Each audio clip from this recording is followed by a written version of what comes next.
সুপ্রিয় একাদশ ও দ্বাদশ শ্রেণীর শিক্ষার্থীরা, আসসালামু আলাইকুম। আশা করি তোমরা ভালো আছো।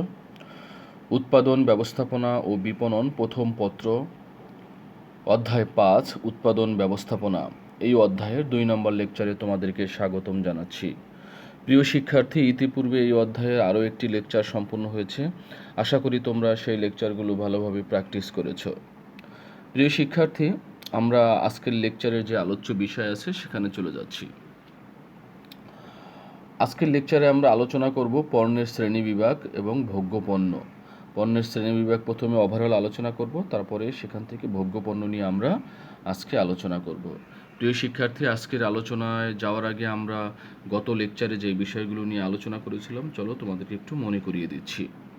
প্রিয় শিক্ষার্থী, আমরা গত লেকচারে আলোচনা করেছিলাম উৎপাদন ব্যবস্থাপনার ধারণা, উৎপাদন ব্যবস্থাপনা কী, দ্রব্যের ধারণা এবং দ্রব্য কী, এই বিষয়গুলো নিয়ে আমরা বিস্তারিত আলোচনা করেছিলাম। আশা করি তোমরা সেই লেকচারটি ভালোভাবে প্র্যাকটিস করেছো। তাহলে চলো কথা না বাড়িয়ে আমরা আজকের লেকচারের আলোচ্য বিষয়ে চলে যাচ্ছি। প্রিয় শিক্ষার্থী, পণ্যের শ্রেণীবিভাগ নিয়ে আজকে আমরা আলোচনা করব। এই অধ্যায়টির যে কতগুলো টপিক আছে সেগুলো তোমরা দ্বিতীয় পত্রের পঞ্চম অধ্যায়ও পড়েছ। তারপরও আমরা এই অধ্যায় ভিত্তিক আলোচনা করছি। প্রিয় শিক্ষার্থী, প্রতিনিয়ত বাজারে নতুন নতুন পণ্যের আগমন ঘটছে, অর্থাৎ আমাদের বাজারে পণ্য প্রতিদিন নিত্য নতুন পণ্য বিভিন্ন কোম্পানি বাজারে সরবরাহ করছে। ক্রেতাদের চাহিদা পূরণে আসছে বিচিত্র ধরনের পণ্য সামগ্রী, অর্থাৎ ক্রেতাদেরকে বিভিন্ন চাহিদা থাকে, সেই চাহিদা পূরণ করার জন্য বিচিত্র ধরনের পণ্য সামগ্রী মার্কেটে আমরা পাচ্ছি। ক্রেতারা চিন্তাই করতে পারে না এমন পণ্য বাজারে আসছে এবং যা ক্রেতাদের অবাক করছে।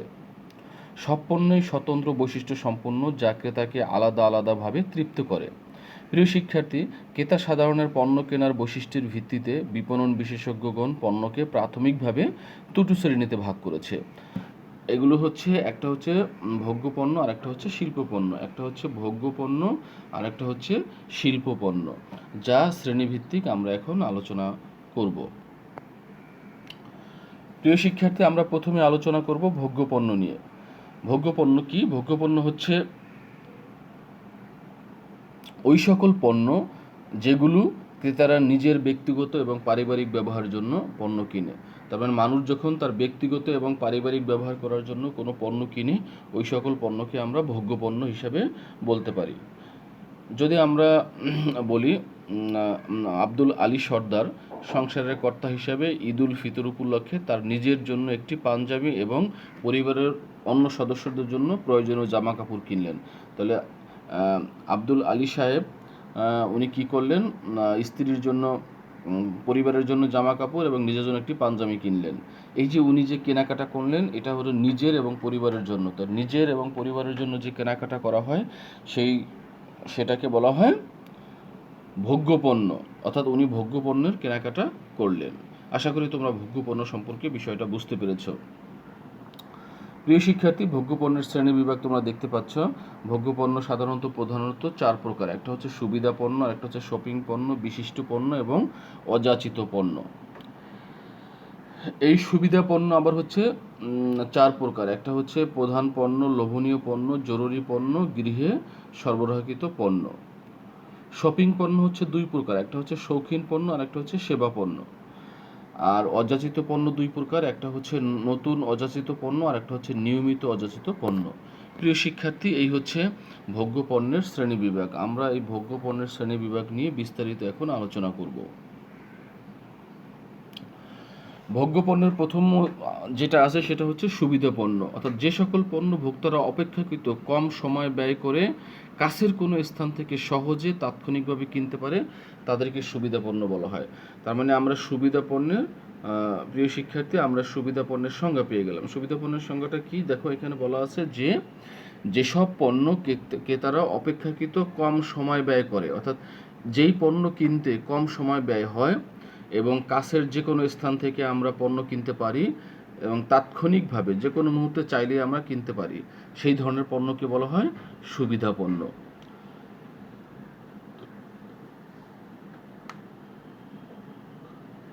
তাহলে সুবিধা পণ্যের মধ্যে কি কি আছে বলো তো? যেমন চাল, ডাল, তেল, পেঁয়াজ, লবণ, চানাচুর, বিস্কিট, ব্রেড, টুথপেস্ট, সাবান। এই যে আমি পণ্যগুলোর কথা বললাম, এগুলোকে বলা হয় সুবিধা পণ্য। কারণ এই পণ্যগুলো আমরা কম সময় ব্যয় করে যে কোনো স্থান থেকে তাৎক্ষণিকভাবে আমরা এই পণ্যগুলো কিনতে পারি, এই জন্য এগুলোকে বলা হয় সুবিধা পণ্য। প্রিয় শিক্ষার্থী, এ জাতীয় পণ্য, যেটা আমি আলোচনা করলাম, এ জাতীয় পণ্যের মূল্য সাধারণত কি কম থাকে। এই পণ্যের মূল্য সাধারণত কম থাকে। কম বলতে বোঝাচ্ছি যে মানে ইউনিট প্রাইস, একক মূল্য। যেমন অনেক দামি দামি পণ্য আছে, যেমন একটা ফ্রিজের দাম হচ্ছে তোমার ধরো 50,000 টাকা, 2 লাখ টাকা, এরকম ফ্রিজ আছে। কিন্তু একটা টুথপেস্টের দাম কত, 80 টাকা বা 90 টাকা বা 150 টাকা, এর বেশি না। মানে ওই সেন্সে কম কম কথা বলা হয়েছে। মানুষের দৈনন্দিন জীবনে যেসব পণ্য ব্যবহার করা হয় তার অধিকাংশই হচ্ছে এই সুবিধা পণ্য। আমরা প্রতিদিন যা ব্যবহার করি তার ম্যাক্সিমামই হচ্ছে সুবিধা পণ্য। এই সুবিধা পণ্য কেনার সময় কিন্তু আমরা কোনো পূর্ব পরিকল্পনা করি না, জাস্ট মন চাইলো কিনে নিয়ে গেলাম বা দরকার কিনে নিয়ে গেলাম, এর জন্য অধিক কোনো পরিকল্পনা প্রয়োজন হয় না। প্রিয় শিক্ষার্থী, উপরোক্ত এতক্ষণ যে আলোচনা করলাম সুবিধা পণ্য নিয়ে, সুবিধা পণ্য বলতে আমরা তাহলে কী বুঝি? এটা ঘন ঘন কিনতে হয়। আমরা সুবিধা পণ্যের বৈশিষ্ট্যগুলো নিয়ে আলোচনা করব। সেটা হচ্ছে যা শিখলাম এতক্ষণ আমরা, সেটা হচ্ছে সুবিধা পণ্য ঘন ঘন কিনতে হয়, এটার জন্য তেমন সময় ব্যয় করতে হয় না, এটার মূল্য সাধারণত কম থাকে, মানে ইউনিট প্রাইস। এই জাতীয় পণ্য ক্রেতারা তাদের আশেপাশের দোকান থেকেই পণ্য কিনে। অতএব এগুলো হচ্ছে সুবিধা পণ্য। আশা করি তোমরা সুবিধা পণ্য বুঝতে পেরেছো। এখন আমরা সুবিধা পণ্য যে 4 প্রকার সেগুলো নিয়ে আলোচনা করব। আমরা এখন প্রথম পয়েন্টে আছি, সুবিধা পণ্য। সুবিধা পণ্য আবার 4 প্রকার। একটা হচ্ছে প্রধান পণ্য, লোভনীয় পণ্য, জরুরি পণ্য এবং গৃহে সরবরাহকৃত পণ্য। এই 4 প্রকার পণ্য নিয়ে এখন আমরা আলোচনা করব। প্রিয় শিক্ষার্থী, সুবিধা পণ্য হচ্ছে মধ্যে প্রধান যে পণ্য সেটা হচ্ছে, প্রথমে যেটা আছে সেটা হচ্ছে মানুষের দৈনন্দিন জীবনে যে পণ্যগুলো অপরিহার্য হিসেবে ব্যবহার করা হয়। তাহলে প্রধান পণ্য বা স্টাপল পণ্য, যেটা আমাদের অপরিহার্য, যেটা ছাড়া আমাদের একদমই চলে না, নিত্যদিন আমাদের প্রয়োজন হয়, সেটাকে বলা হয় সুবিধা পণ্য। যেমন ধরো সুবিধা পণ্যের মধ্যে প্রধান পণ্য, তাহলে আমরা এখন আলোচনা করতেছি প্রধান পণ্য, যেটা ইংরেজিতে বলা হয় স্টাপল প্রোডাক্ট। যেমন চাল, ডাল, তেল, লবণ, সাবান, চিনি, আটা, এগুলো কি আমাদের নিত্যদিনের প্রয়োজনীয় জিনিস, এগুলো ছাড়া আমরা এক মুহূর্তও চলতে পারি না, এই জন্য এগুলোকে বলা হয় প্রধান বা আবশ্যক পণ্য। প্রিয় শিক্ষার্থী, আশা করি তোমরা সুবিধা পণ্য কি সেই বিষয়গুলো বুঝতে পেরেছ। এরপর হচ্ছে লোভনীয় পণ্য। অর্থাৎ সুবিধা পণ্যের 2 নম্বর প্রকারভেদ হচ্ছে লোভনীয় পণ্য। লোভনীয় পণ্য কি? যে সকল পণ্য দেখা মাত্রই তারা কোনো প্রকার পরিকল্পনা ছাড়া কিনে, আবেগের বশবর্তী হয়ে এবং পরিকল্পনা ছাড়া কিনে, তাদেরকে বলা হয় লোভনীয় পণ্য। অর্থাৎ দেখেই মন চাই পণ্যটা আমি কিনি, অর্থাৎ লোভ লাগে পণ্য কেনার জন্য, এবং সেটাকে বলা হয় লোভনীয় পণ্য। মানে অর্থাৎ এই পণ্য কেনার জন্য কখনোই কোনো মানুষ প্রোগ্রাম করে বা তোমার হচ্ছে পূর্ব পরিকল্পনা অনুসারেই এই পণ্যগুলো কেনে না। যেমন ধরো আইসক্রিম, চুইংগাম, আচার, চটপটি, ফুচকা, বেলুন, বাদাম, এই ধরনের পণ্যগুলো মানুষ সাধারণত কি করে বলতো? সেটা হচ্ছে সে পাশ দিয়ে যাচ্ছে, তখন দেখে মনে হলো যে পণ্যটা খাই, তখন তাকে ডাকে, এই আজকের মালা এদিকে আসো। তার মানে এই যেই পণ্য দেখলেই কিন্তু ইচ্ছা করে এবং এর জন্য কোনো পূর্ব পরিকল্পনা করা হয় না, সেগুলোকে বলা হয় লোভনীয় পণ্য। বাদামালা যাচ্ছে পাশ দিয়ে, আমরা অনেক সময় মানে বাদাম খাবো, এটা আমাদের কোনো পরিকল্পনায় ছিল না, কিন্তু বাদামালা পাশ দিয়ে যাচ্ছে, দেখে মনে হলো যে খাই, বাদামালা 100 গ্রাম বাদাম দেন। এই ধরনের পণ্যগুলো হচ্ছে লোভনীয় পণ্য। প্রিয় শিক্ষার্থী, আশা করি তোমরা বুঝতে পেরেছো লোভনীয় পণ্য কি। এরপরে হচ্ছে জরুরি পণ্য। অতি আবশ্যকীয় এবং আকস্মিক পরিস্থিতি মোকাবিলা করার জন্য আমরা যে পণ্যগুলো কিনি সেগুলোকে বলা হয় জরুরি পণ্য। যে অতি আবশ্যিক আকস্মিক পরিস্থিতি, এই ক্ষেত্রে আমরা যে পণ্যগুলো কিনি তাকে বলা হয় তাৎক্ষণিকভাবে, সেটাকে বলা হয় জরুরি পণ্য। যেমন ধরো বৃষ্টির দিনে আমরা ছাতা কিনি, হঠাৎ করে অসুস্থ হলে আমরা অ্যাম্বুলেন্স সার্ভিস ডাকি, বিশেষ পরিস্থিতিতে আমরা গাড়ির টায়ার চেঞ্জ করি। এই যে বিষয়গুলো আছে, এগুলো হচ্ছে আমরা হঠাৎ জরুরি প্রয়োজন ছাড়া কিনি না, সেগুলোকে বলা হয় জরুরি পণ্য। তারপরে বলা আছে গৃহে সরবরাহকৃত পণ্য। প্রিয় শিক্ষার্থী, আমাদের অনেক পণ্য আছে যেই পণ্যগুলো হচ্ছে গৃহে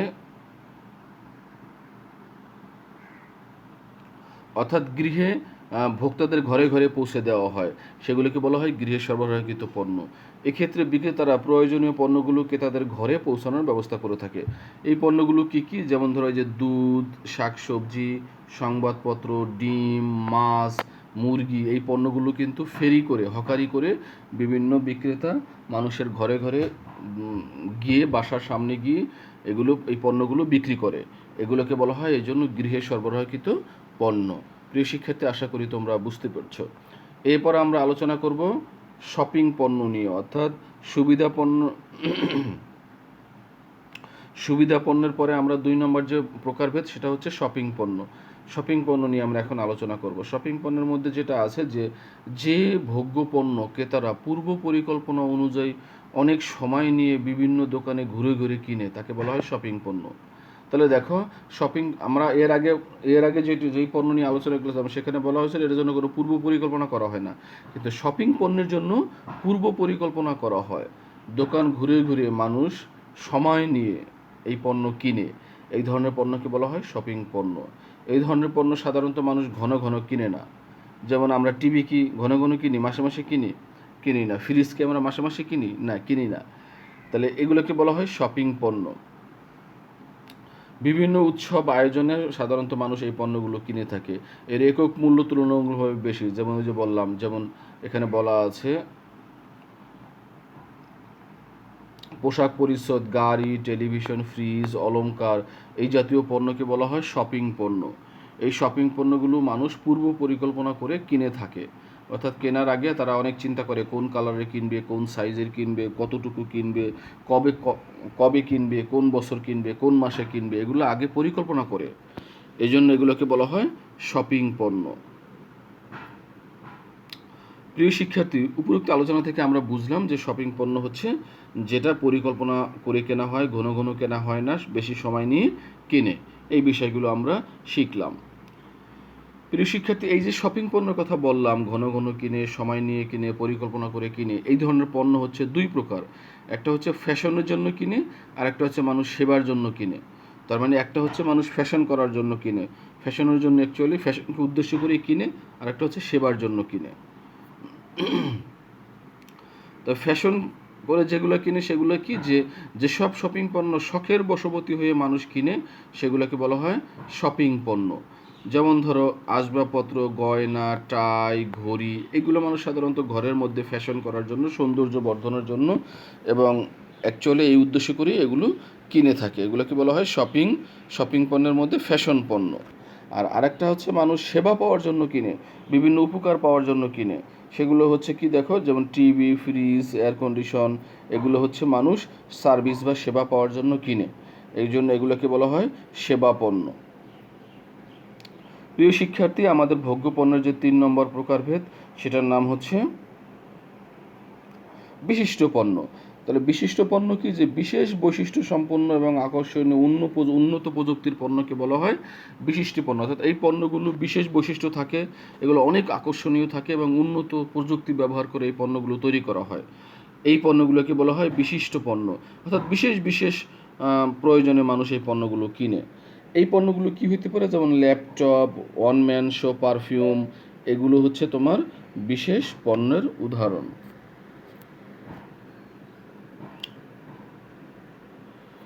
তারপরে হচ্ছে বিশেষ পণ্যগুলো। তাহলে আমরা কি শিখলাম? এগুলো আলাদা বৈশিষ্ট্য সম্পন্ন পণ্য, এগুলো বৈশিষ্ট্য আলাদা থাকে, ক্রেতারা বিশেষভাবে চেষ্টা করতে থাকে এগুলো কেনার জন্য, এবং উন্নত প্রযুক্তি সম্পন্ন পণ্য, এগুলো হচ্ছে বিশিষ্ট পণ্য।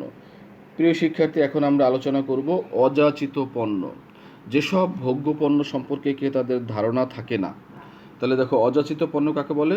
যেই পণ্য সম্পর্কে ক্রেতাদের তেমন একটা ধারণা থাকে না, অথবা যেসব পণ্যকে তারা কোনো দিন দেখেনি, বা দেখলেও কখনো কেনার চিন্তা ভাবনা করে না। তাহলে কি থাকে? যে সকল পণ্য সম্পর্কে ক্রেতাদের ধারণা থাকে না, তারা অনেক সময় পণ্য দেখে না, আর দেখলেও এগুলো সম্পর্কে কেনার চিন্তা ভাবনা থাকে না, এই জাতীয় পণ্যকে বলা হয় অযাচিত পণ্য। বিশ্বকোষ, জীবন বীমা, কবরস্থান, এগুলোকে বলা হয় অযাচিত পণ্য। বিশ্বকোষ মানে আমরা কখনো দেখছি? অনেকে তোমরা দেখো নাই। জীবন বীমা সম্পর্কে তোমরা জানছো যে জীবন বীমা কী, কিন্তু তোমরা কি এখানে প্র্যাকটিক্যালি কেউ দেখেছো বা তোমাদের কাছে কেউ এসেছে জীবন বীমা বিক্রি করার জন্য বা ক্রয় করার জন্য, বা তোমরা কি কারো কাছে গিয়েছো? যাও নাই। তাহলে এই ধরনের পণ্যকে বলা হয় অযাচিত পণ্য। এই ধরনের পণ্য হচ্ছে আবার দুই প্রকার, একটা হচ্ছে নিয়মিত অযাচিত পণ্য আর একটা হচ্ছে নতুন অযাচিত পণ্য। তো এখন আমরা এই দুইটা নিয়ে আলোচনা করব। তাহলে নতুন অযাচিত পণ্য, নিয়মিত অযাচিত পণ্য, এগুলো নিয়ে আমরা আলোচনা করব। প্রিয় শিক্ষার্থী, নতুন অযাচিত পণ্য মানে হচ্ছে হলো যে সকল পণ্য বা ধারণা বাজারে একেবারে নতুন। তার মানে এই নতুন অযাচিত পণ্য মানে হচ্ছে এই পণ্যের ধারণা বাজারে একেবারেই তোমার হচ্ছে নতুন, এই সম্পর্কে ক্রেতারা কিছুই জানে না। এরূপ পণ্যকে বলা হয় নতুন অযাচিত পণ্য। যেমন দিক নির্দেশনা দিতে পারে এমন গাড়ির কথা বলতে পারে এরূপ কম্পিউটারের কথা আমরা কি কখনো শুনেছি? শুনিনি, বা আমরা কখনো দেখিনি।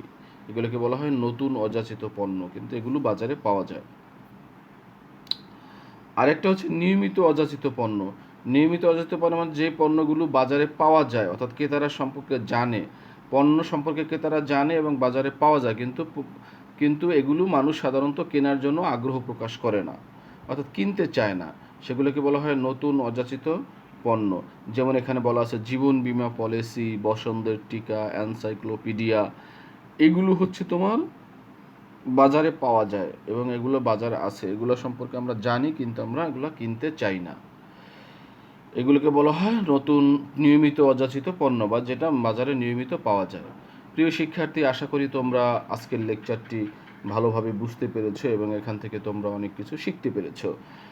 আমরা আগামী লেকচারে, অর্থাৎ আগামী 3 নম্বর লেকচারে এই অধ্যায়ের যে বিষয়গুলো নিয়ে আমরা আলোচনা করব সেটা হচ্ছে পণ্যের শ্রেণীবিভাগ যেটা আছে তার হচ্ছে শিল্প পণ্য। অর্থাৎ আমরা আজকে আলোচনা করলাম ভোগ্য পণ্য নিয়ে, আগামী দিন আমরা আলোচনা করব শিল্প পণ্য নিয়ে।